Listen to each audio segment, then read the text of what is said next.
This show is brought to you by Female Alliance Media, by women, for women. Welcome to the Balance and Bliss podcast. I'm your host, Andrea Mondu, a 3-time published author, speaker, and a lifestyle transformation coach who believes everyone should be given the gift of knowing how to live their lives feeling healthy and empowered.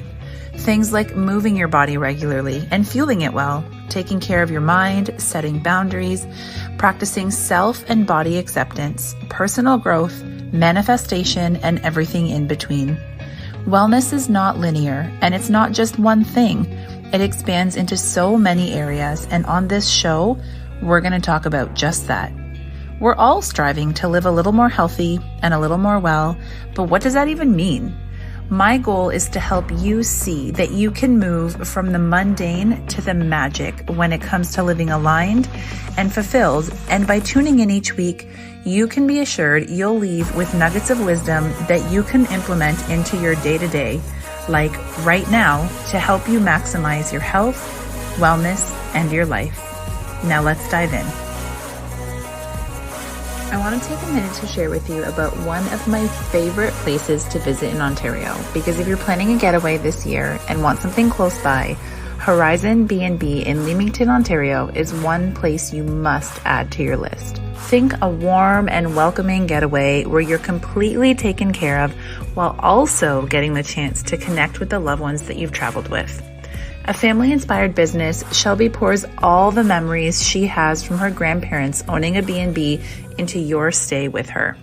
As you wander the halls, relax in your room, or are served a wonderful, delicious meal, it's very obvious how much love, attention, and care is put into every detail. It's not just an old B&B. Instead, Shelby strongly believes in the power of connection and being present with those in your life and with the ones you love. Whether it's in the comfort of her space or out exploring what the surrounding towns and beaches have to offer, this getaway will give you the space to reconnect and feel taken care of. When you open up that calendar to book your summer, or when you're cruising online to find the next holiday, trust me when I say that you will be so glad that you visited Horizon B&B. To learn more about their pricing and packages, visit horizenbnb.com, and when you book, use the code BLISS10 for 10% off your stay. I hope you enjoy. All right. Hey, Val, how are you doing? I'm doing great. How are you doing? Good. I'm so excited to chat with you today. Thank you so much for coming on and being willing to talk with me about something that is like really challenging for some people to talk about. Like, we all navigate our bodies and how they are in this world, but not everybody's really open to talking about that. So thanks for coming to hang out with me tonight. Oh, you're welcome. Thanks for having me. I mean, it's not my favorite topic to talk about, but I do think that there is power in sharing. And the more we share, more other people are willing to share. And I think that only good things come from that. Totally. And it helps us to not feel so alone, right? In some of the thoughts that we've had, because every single one of us is exposed to diet culture on the regular. And we have all of this exterior conditioning about, what we should look like and how that determines how we should be showing up in the world. And so we all carry that every single day. And so, like you said, the more we have these conversations, like the better whoever listens to this might be, because they're like, oh my God, me too. Like Val said that thing and me too. Mm-hmm. Yeah, it makes you can relate better and just, like you said, feel less alone. Yeah. So why don't we start, I guess, by having you, introduce yourself. I already said your name was Val, but tell everybody about like, who is Val in this world? Okay, so I'm a mom and a wife, and I'm an interior decorator, and I have a passion for self-development as well. So, my day job is to help people create beautiful homes to live in, but in all of my free time that I'm not spending with my family and friends, I'm totally investing in learning how to be a better person and just, I guess, find peace within myself and live sort of my best life. I love that. So you said that you love personal development. Me Mm-hmm. too. And I think that like personal development really encourages us to take a look at the way that we speak to ourselves, right? Because Mm-hmm. we all have internal dialogue, whether we're aware of it or not. And some of it is, most of it actually is subconscious. So it's like that script that's kind of going in the background. And I think that until you explore the personal development space, you don't really take the time to think about how those things that we're saying may be impacting us. So obviously today we're going to be talking about body. And you can correct me if I'm wrong on this, but even though, you've been in, how long have you been like into the personal development stuff before I ask my question? I'm going to say like a long time. Okay. So I'm turning 47 next week. I would say probably since I was like 17. So what's 30 years? Oh my gosh, that hurts to say. Okay. Sorry. Sorry to put you through that. Okay. So a long time. However, is it fair for me to say that your awareness around your body and how it shows up in this world and how you express yourself in the day to day as a result of how you feel about your body, did that knowing come once you started personal development, or would you say that it was there even before then? Yes, definitely had thoughts and feelings about my body before that, for sure. So I mean, if we're going to jump right in, what would what are some of the things that you have said to yourself in the past? Because so I didn't even share this earlier and you didn't even say it in your introduction, but you're going to be an author soon, right? Oh, Like yes, you're one that's of the right. authors in Body Bliss Volume 2. And so you are having these conversations about your body. What are some of the things that you have said to yourself about how your body shows up? Oh, I'm ugly. I'm disgusting, worthless. Who could stand to look at me? Cottage cheese, legs, thunder thighs, Mm. saggy boobs, too big nipples. I mean, am I sharing too much? No, not at all.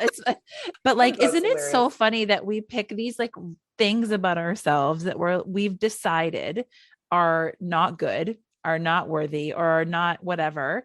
And then we just continuously say those things to ourselves. And then they start to become like the way that we feel and believe about what our body looks like.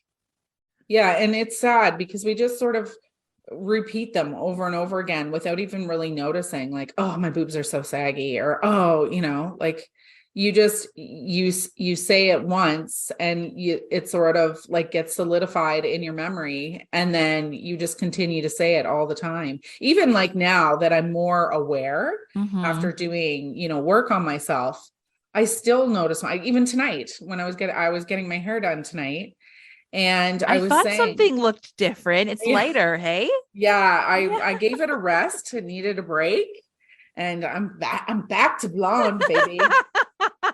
I love that Um, hair flick. yeah.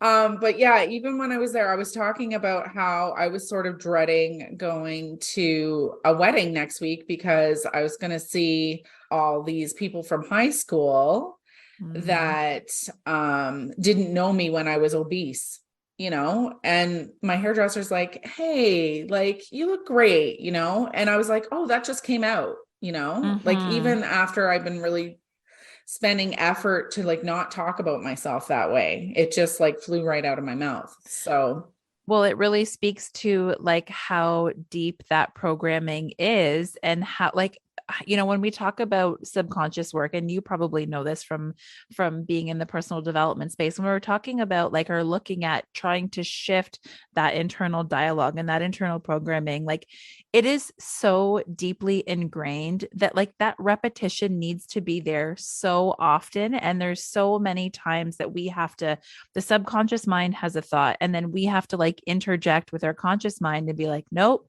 like we're not doing that anymore. We're not saying that anymore, because those like you said, it just slipped out. Like that's just what happens because we've spent so long in this like spiral of, I'm not good enough and I don't look the way that I should be looking based on, who decided that. yeah, Exactly. So you started to do the work. I'm using air quotes for everybody Yeah. who can see me, only you. What did starting to unpack, starting to make some of those like body image shifts, like how did you even start that process?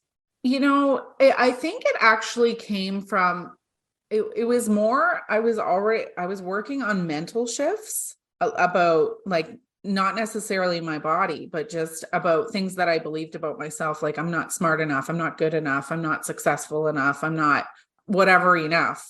Right. And during the pandemic, I was suffering from depression. And so that's what sort of inspired me to get back into more personal development, because it seems that the times when I feel the lowest is when I spend the most time trying to learn more so that I can pull myself out of whatever despair I'm in.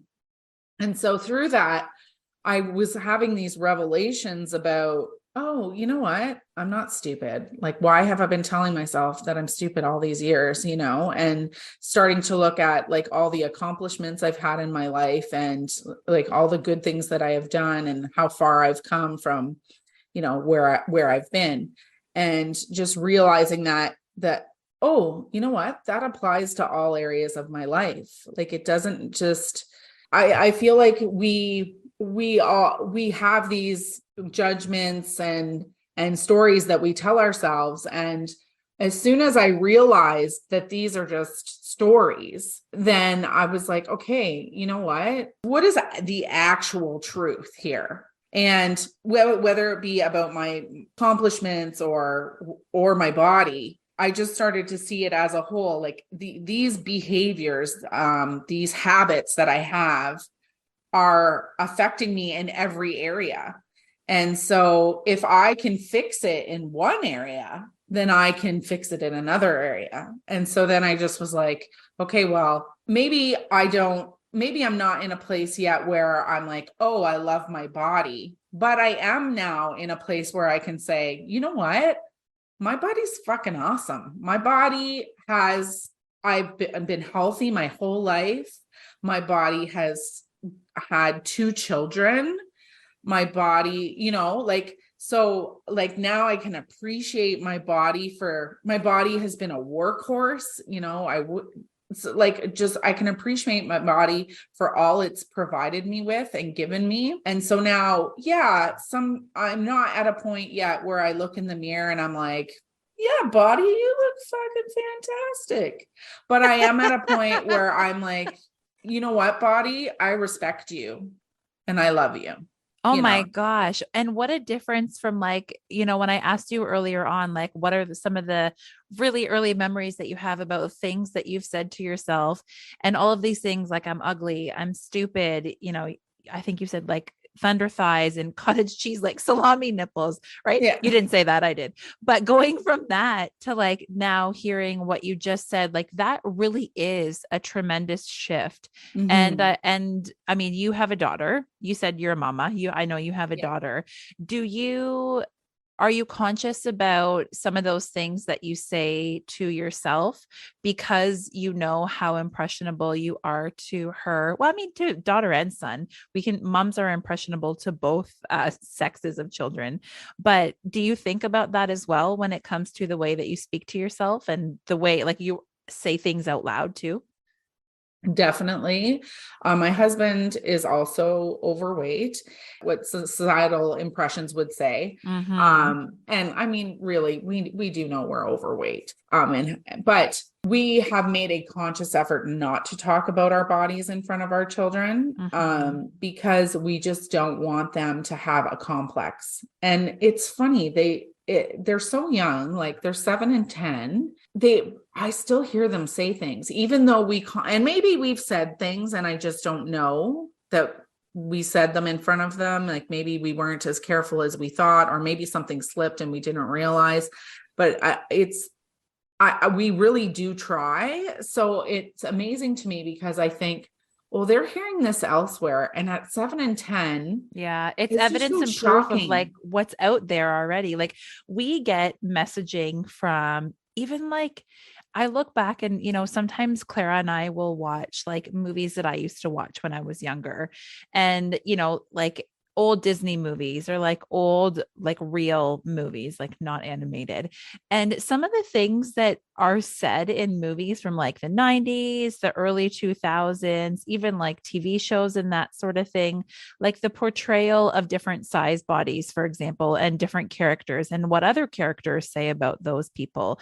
There are still a lot of people out there who are like very heavily subscribed to diet culture. And so, of course, the things that they're saying in their home get then trickled down to their children. And then those children go to like the same school as other children. So it's very, very, it speaks a lot to like the agents of socialization that exist in our society. It's like family is one of them, school is one of them, and peers is one of them as well. And as we get older, we spend less time at home and we're out with the peers more. And so then all of a sudden we're like getting all of this stuff. Like Clara comes home and says stuff that I'm like, where did you hear that? Mm-hmm. And so, of course, they're hearing and interpreting things from their exterior world as it relates to their bodies as well, and what's like desirable and what's not desirable. It's crazy. It is crazy. I mean, I'm constantly just like, your body is perfect exactly how it is. You are healthy, you are strong, you take care of it. But I hope I can feel the shift happening. Like thankful for people like you and, other people who are out there using their voices and their platforms to, normalize the normal human body. Like it's actually, I would argue that it's actually pretty abnormal to have a very thin, fit body. I mean, not abnormal, sorry, uncommon. Yeah. I'm not sure what the statistic is right now, but there's something that says that like less than 10% of the actual population has what is portrayed as the absolute ideal standard of beauty.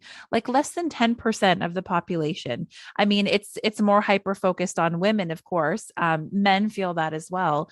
But so if we have less than 10, or I guess more, the other 90% of people don't look like that. Well, of course, like there's so much diversity that's out there, and we need to have more people having the conversations, like we said earlier, doing the good work and reminding the next generation and inspiring the next generation to this like all bodies are beautiful type of mentality. Yeah.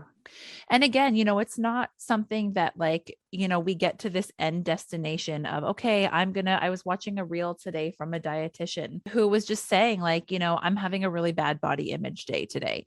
And I still have bad body image days, even though I work in this space of wanting to shift the way that I speak to myself. Like we're never not going to have a bad body image day. So you said earlier that you were at the hairdresser and you made a comment about the high school reunion, or no, the high school wedding, the wedding with that's going to have the high school people at it. And you just like, that just kind of fell out of your mouth. Is there something that you do when you have, when you're triggered by something or when you're having a negative thought? Like, do you have some sort of like ritual or practice that you do to help snap you out of that and get back into like that acceptance mentality? I wouldn't say I have a ritual, but I would say more, and this is a more recent thing for me. Like I really only came upon this within the last year or so. But I would say, and this applies to anything, whenever anything negative comes out of my mouth, I just sort of sit with it for a moment. Like I'll find myself instantly like, kind of like disappointed in myself because I'm trying so hard, like not to repeat those things in my brain. So, I'll have this moment where I'm like sort of disappointed with myself. And then I just kind of sit with it and I'll just go, is this true? And if I feel it is, because sometimes I do feel it is, I'll be like, why does it matter? Or does it matter? And then the next thing is like, where does this judgment come from? Like, is it coming from me or is it coming from someone else? And honestly, the judgments are coming from myself. And like, maybe those judgments were formed because of, Outside influences. Right. But it's me that's doing the judging. Right. So like, I don't know, like maybe I'm going to go to that wedding and the high school people are going to notice or not notice my weight. Maybe they're going to be overweight. Maybe they're going to notice my weight and not care, or maybe they will care and they'll talk about me behind my back. But then, so I sort of have all these things going on in my head. And then I just go, okay, bottom line is, Val, like you're getting lost here. And then I'll just say to myself, like, what does it mean if they think that you are obese and talk about you behind your back? Does it mean you're a bad person? No. What does it say about them? You know? And so I just sort of try to like break everything down and figure out why I'm thinking what I'm thinking. And then usually it just comes back to me. And then I can always just change my perspective about what it means about somebody else or how I want to view it. So that's not very articulate, but it totally is. And you know what you're saying is reminding me of quite a few body conversations ago. I had Cher on, and she talked about like 12 self-love hacks that she had. I remember that one. I listened to it. Yeah. And so what you're saying reminds me of that episode because, she said that one of the things is like, so she'll have a thought and then she'll be like, so what? And then it's like, well, then but this person's going to think about, well, so what? Like, why does it matter? Who decided? And all of these things are exactly what can be so helpful for people. This is about 2 times you mentioned it now about like, is this thought that I'm having, or is this thing that I'm thinking true? And it's reminding me of, I want to say it's a cognitive behavioral therapy technique where it's like looking at the thought that you have, because typically people who, maybe suffer with anxiety or overthinking, like they start to spiral, right? And it's like thinking of all these things. And it's like, well, how much of that is actually true? Like, what evidence do you have that thought is true or not true? And if, well, you don't really have any evidence, then it's hard to like hold on to that thought as truth because you don't really have anything to support that. And really at the end of the day, and I know it's so much easier said than done, but really at the end of the day, 2 things. Who gives a shit about what any stranger or person on the internet or anybody else that doesn't really mean anything to you anyways? Why does it matter what they think about you? And also the people who matter are going to love, respect, accept, and support you in any form of you that you are. And most people don't even notice the things that we spiral so much about anyways, right? 100%. That when you said that, it reminded me of a time that somebody called me out on social media for something that I thought they were very wrong about. And it was just someone I don't know. I didn't know they followed me. Like we hadn't engaged. And I just politely, like I thought to myself, you don't know me. Yeah. Like, who are you to paint this picture of me? And so when you were saying that, yeah, it's just like, we don't know what every person has gone through. We don't know how they got to where they are. We don't know, like everybody has such a unique experience that has brought them to this very moment in time. And it's like the judgments that people have of us are, we hear it and it's so cliche. It's none of our business.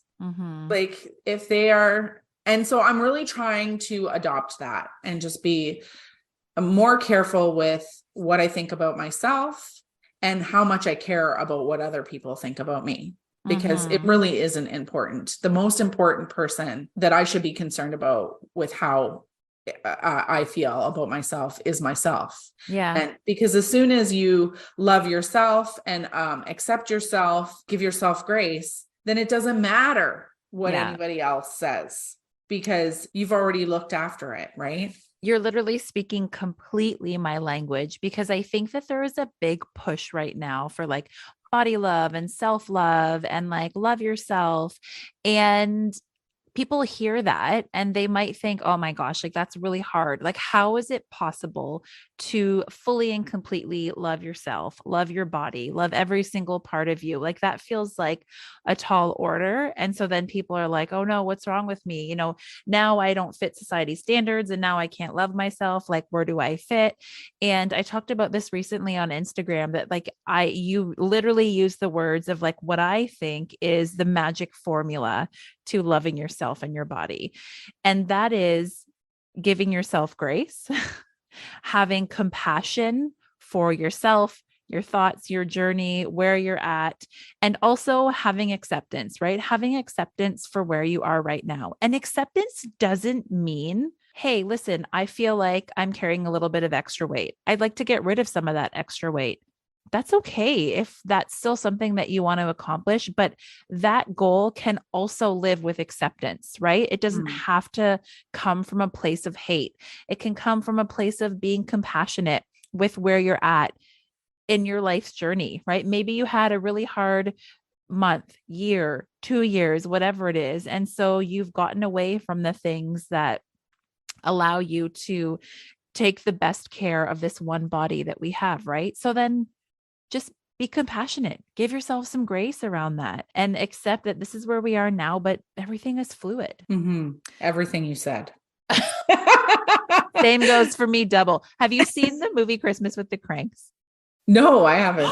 Oh my gosh. Okay. So there's this one part in the movie. It's Tim Allen and Jamie Lee Curtis. And it's it's a great movie. You should watch it. I mean, it's a Christmas movie. So some people get weird about like watching movies that are Christmas movies, not at Christmas time, but it's a good one. And there's one part in the movie where, Jamie Lee Curtis is the wife and she goes on this huge spiel thanking everyone in the neighborhood for helping them pull Christmas together, and we couldn't have done it without you. And it's just like this gushy, like beautiful speech.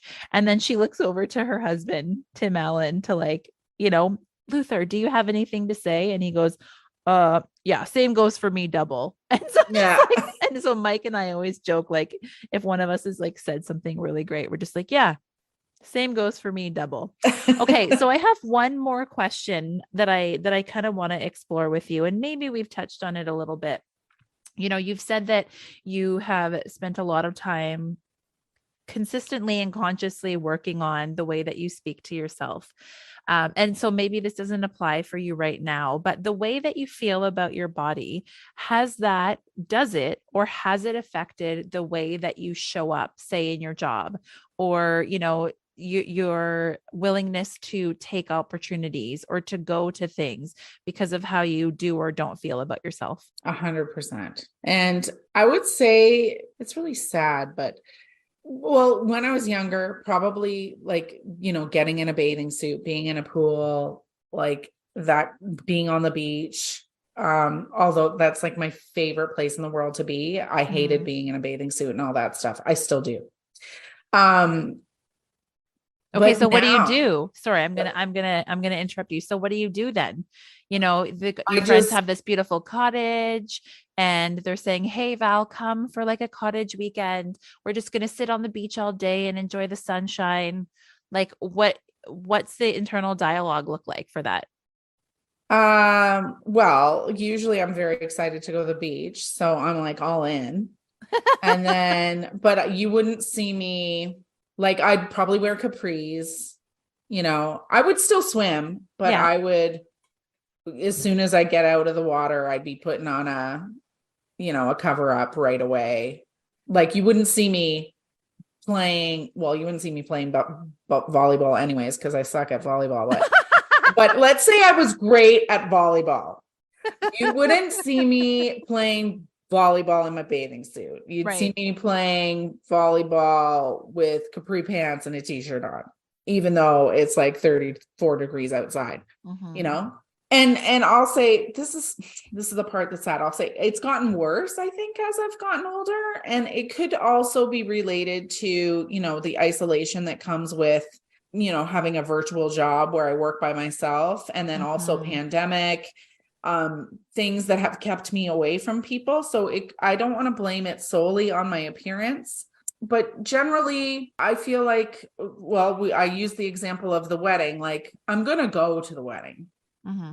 but You're going to have some only feelings because I about love it. my friend. Let's Right. say I didn't love my friend that much, then yeah, I'd be pretty okay with saying, no, I'm not coming, just because I don't want to see those people, or sometimes I might be in a grocery store or wherever, Walmart, wherever, Yeah. and I see somebody from a long time ago. And now, if it was a friend, it would be fine. But if it's just someone that I was acquaintance with or whatever, like, I'll deke around the corners to not see them. So yeah, it's definitely affected me. And I'm really trying to not let it affect me. Mm-hmm. Um, Recently, like a couple of months ago, a friend of mine was in dire straits and needed someone to help her out with a tour for her business. And like, I didn't know how to do that, her tour. But I was more concerned with, what are people going to think of me, like, and how I look, Mm. than I was with my ability to do the tour. Like, that's a Mm-hmm. little messed up. And Mm. then I just forced myself. I was just like, Val, you can do this.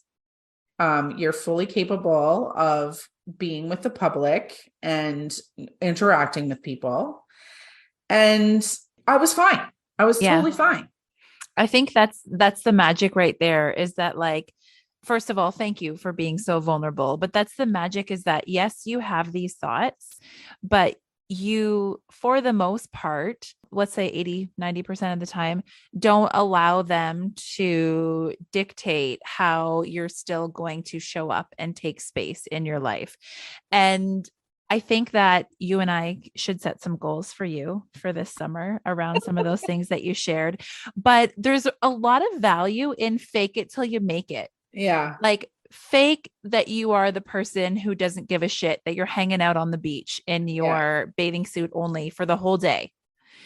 Fake it that you're the person who wears shorts instead Yeah. of wearing long legging pants on a 35-degree humid as fuck day in Ontario.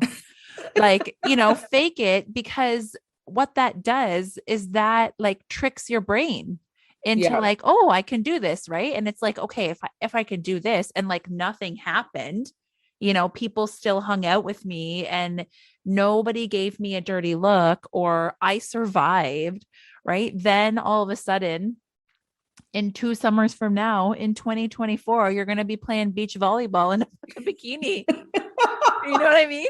Oh, I'll have to take some lessons. We're going to keep chatting. So I know I said this earlier, but thank you so much for being really vulnerable with me today.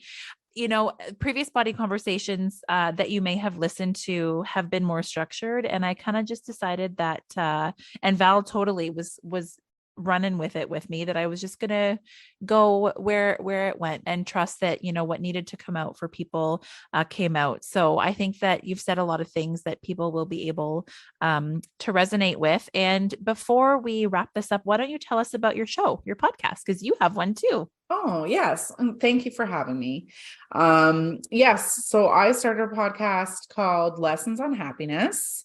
And so this is sort of just the product of overcoming depression after the pandemic, or throughout the pandemic. Is it over yet? Please.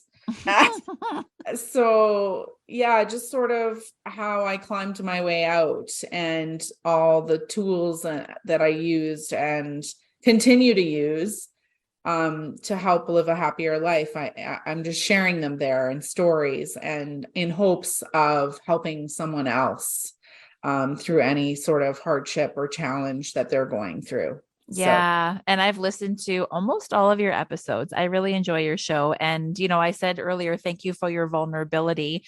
Vulnerability is such a strength, and you really lay that out, like, completely on your show. So if you have enjoyed this chat with Val, I will link her show in the show note, and you can go and listen to some of her goodness there. Thanks so much for hanging out with me today. Thank you for having me. It's been a pleasure. You're always such a joy to be around. Oh, thank you so much. We'll catch you next week, everybody. Take care. Hey, I'm Amanda Gurman, host of the Honest as a Mother podcast. Join me every week to have an open and honest conversation about what motherhood is actually like. Let's ditch the perfect mom persona and let moms everywhere know that they're not alone. Listen each week on Spotify, Apple Podcasts, or wherever you get your podcasts. Thanks so much for being here. I hope you're leaving with a full heart, some inspiration, or you're feeling the kick in the butt you felt like you needed.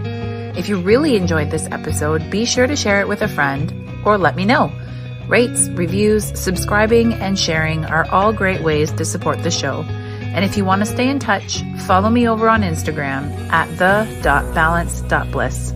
Thanks for listening today, and stay well.